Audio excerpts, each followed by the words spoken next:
and welcome to College Accounting. This is Mrs. Chapman, the instructor for this course. I will be narrating all these PowerPoint slides. Let me know if you like this format. In the past, I have always gone through and done PowerPoints for an entire chapter, so the PowerPoints ended up being like an hour long. This semester, I'm going to try something new, and I'm re-recording all my PowerPoints so that they are broken up into learning objectives. So each learning objective, so the videos will be a little smaller rather than an hour. Hopefully they're under 20 minutes a piece.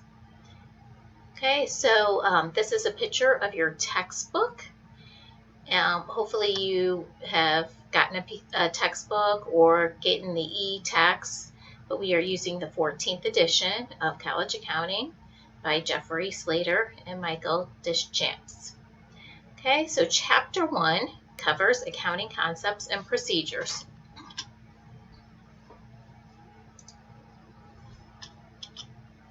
Okay, the first learning objective is explaining accounting, business, and the accounting equation.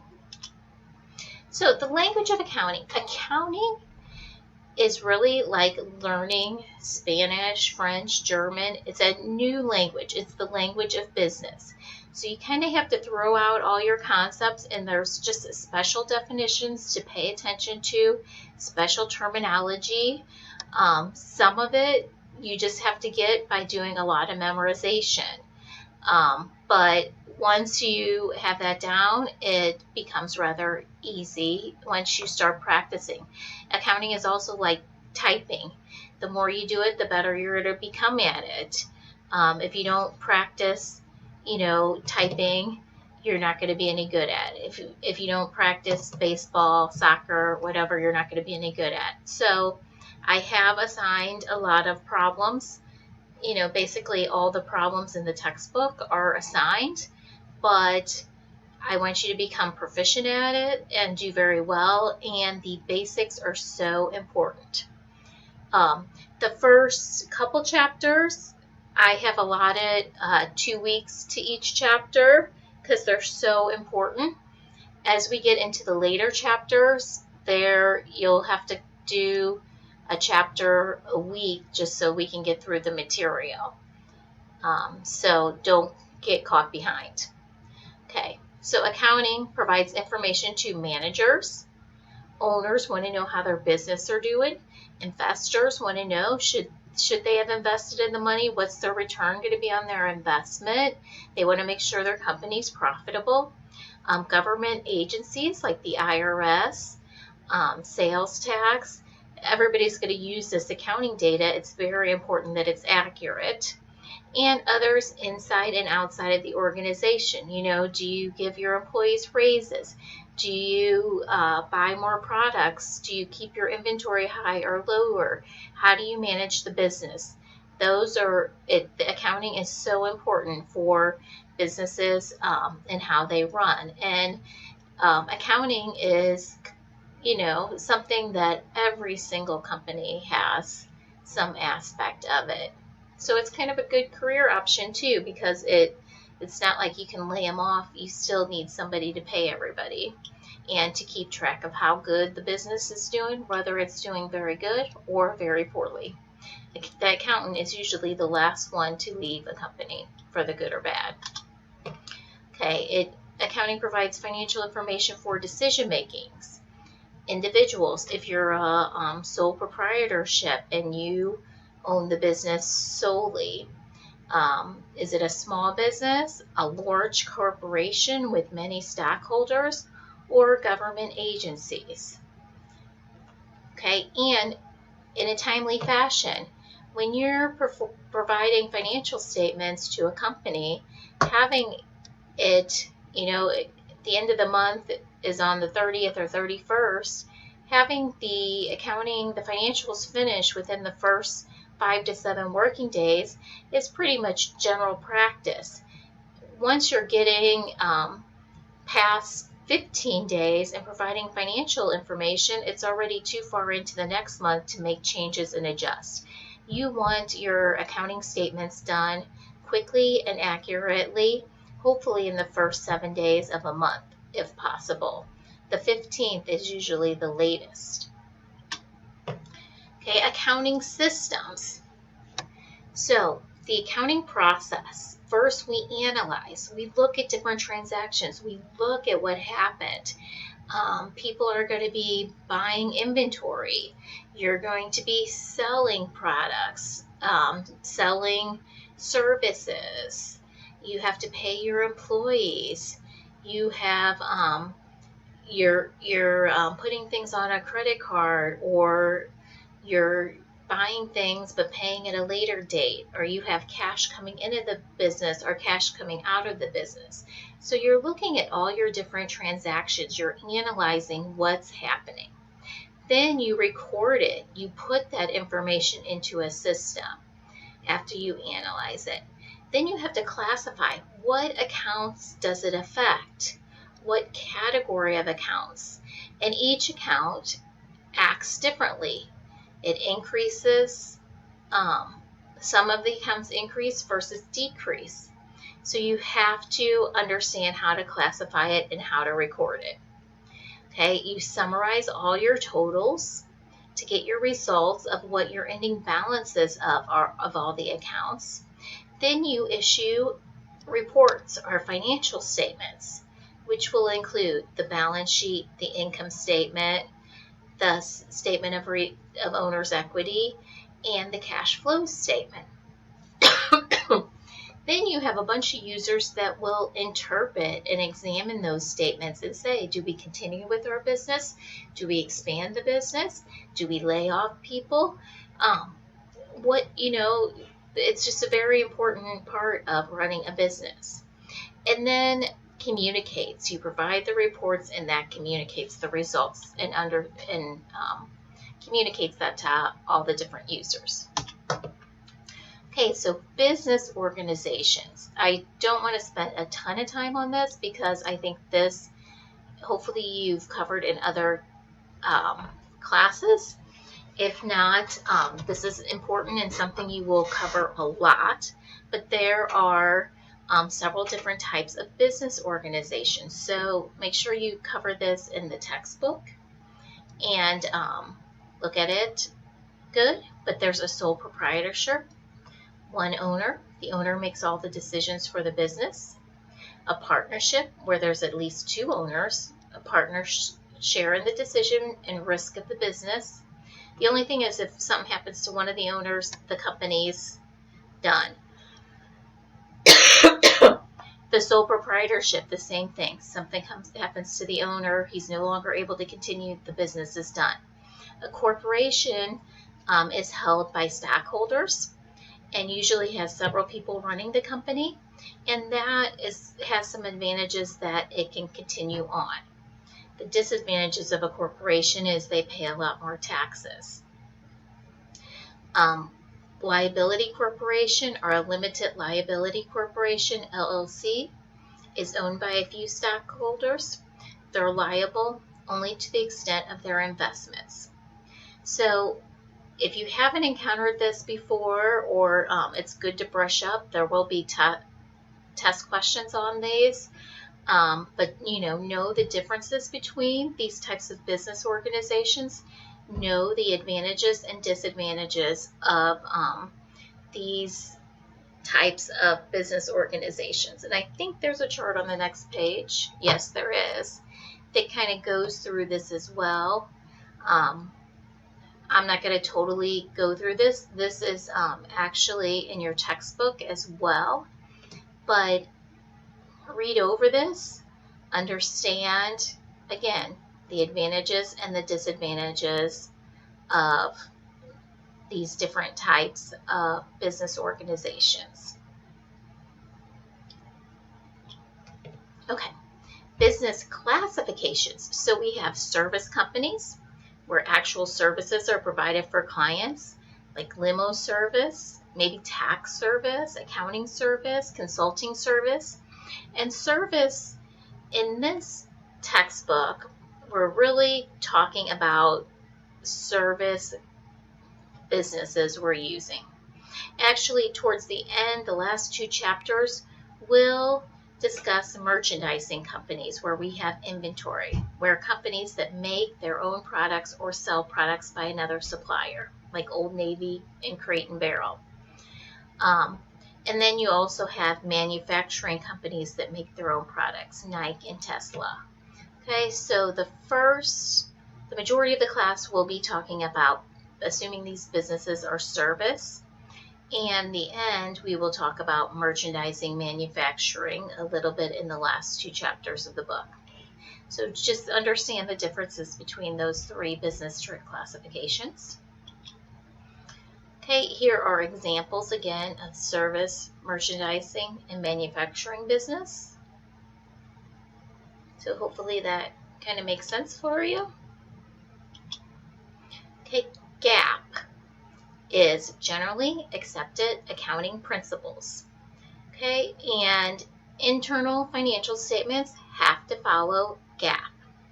Now, for example, financial statements for income tax returns is based on a cash basis, because that's totally, your financial statements are based on when cash comes in and out of the door, and you're paying taxes on the cash that comes in and out of the door in any particular year.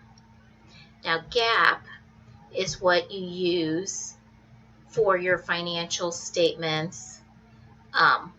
These are the guiding principles of how to do your financial statements when it is not for the IRS or cash basis.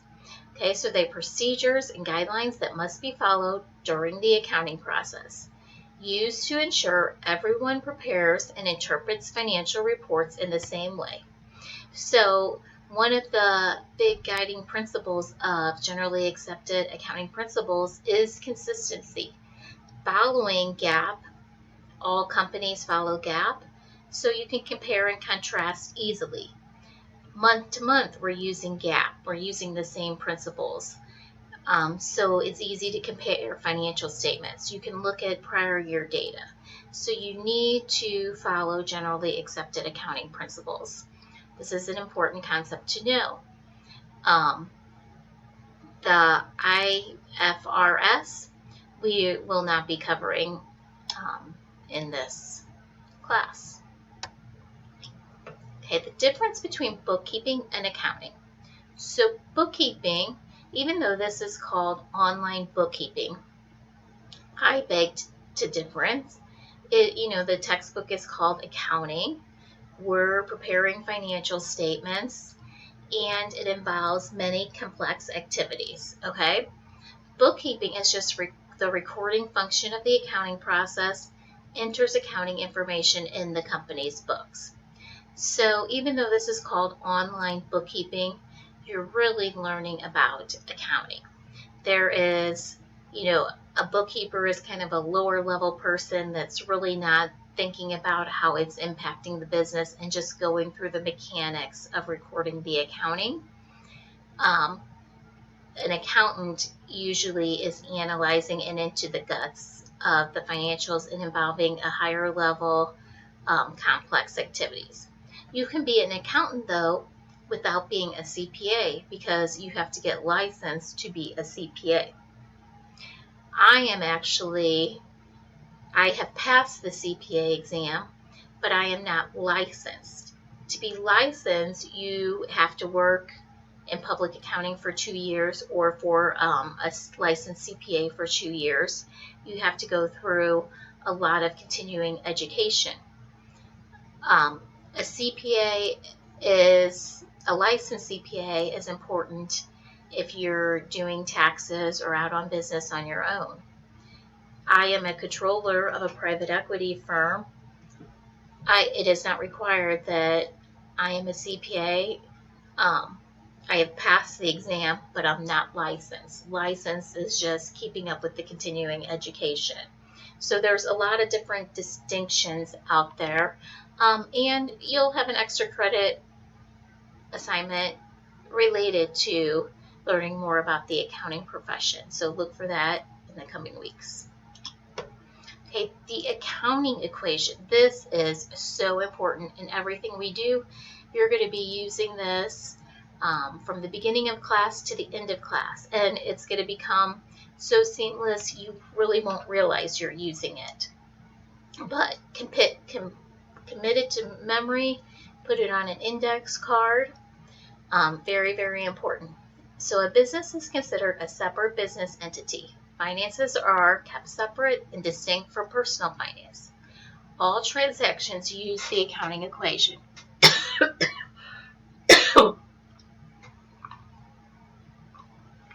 So the accounting equations is assets equals liabilities plus owner's equity. So every transaction we are going to face is going to come under one of these three categories, basically. You're going to increase assets, which would result in an increase maybe in liability. You may have a shift in assets, so an asset may go up and an asset may go down.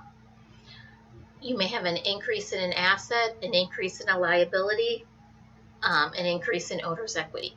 The important thing is this equation always has to be in balance. The one side of the equation always has to equal the other side of the equation. So you're going to look at transactions, you're going to classify, are they assets, liabilities, owner's equity, and put them in these buckets. Although we'll learn a more formal way to do this, but this is really the gist of the whole entire accounting world. Actually, there's also an expanded accounting equation which comes into play, but this is the basis for everything we will do. So committed to memory. Okay, so assets. What are assets? Assets are property of value owned by a business. Cash, land, supplies, office equipment, buildings, and other properties of value. Very important, again, to know what these are, to be able to look at cash and say, yes, that's an asset. Supplies, yes, that's an asset. So you need to know this, and I mean, this is not a complete list by any means. There's a complete list that I'll share with you in the next coming weeks, or not a complete, there's never a complete list, but a bigger list, I guess. But these are the important ones to know. This is something, again, I would highly recommend putting on an index card. Put assets on the front, put the definition and what are assets on the back, and quiz yourself on these things, okay? Equities, you need to know what equities is. It's a rights of financial claim to the assets. So assets are total value of items owned by the business equals equities, total claims against the assets. Okay, so liabilities is a future obligation. Equities are total claims against the assets. And accounting divides equities into two parts, the claims of creditors, the claims of owners.